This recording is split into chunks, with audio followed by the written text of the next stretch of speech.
the plunder complaint filed by Senator Antonio Trillanes against former President Rodrigo Duterte and Senator Bongo. Of course, the meat of the issue, basically, ang sinasabi po is that Go used his position along with the former president basically to corner contracts for the family of Senator Bongo. What are your thoughts on that? Don't even understand ba't pinapatulan niyo si Trililing eh.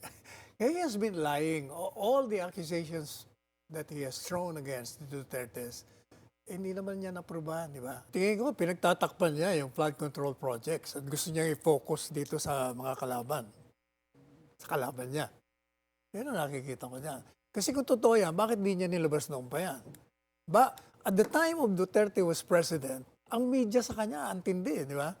Pero wala akong narinig na inilabas na binulungan, whether Rappler yan o kung ano pang media outlet, tungkol sa mga anomaliyang ganyan.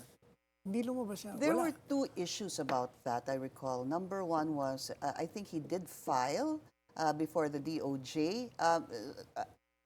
That's one that I recall. Tapos either dinala sa Office of the Ombudsman, pero dinismiss ata. Or the other one, sir, was, I remember recently he was saying also that he had the goods, but he refused to file it with the Office of the Ombudsman because Ombudsman, according to him, Martires will protect the Dutertes. So may sagot ho siya doon. Kaya niya pinahil ngayon dahil si Boying kontra sa mga Duterte. Kalokohan niya. Lahat ng mga kasinungalingan ipinilalabas niya to make himself politically relevant. But ang problema, mga kasama sa media pinapatulan siya No, he filed a plunder complaint. Obviously, that's something that needed to be covered.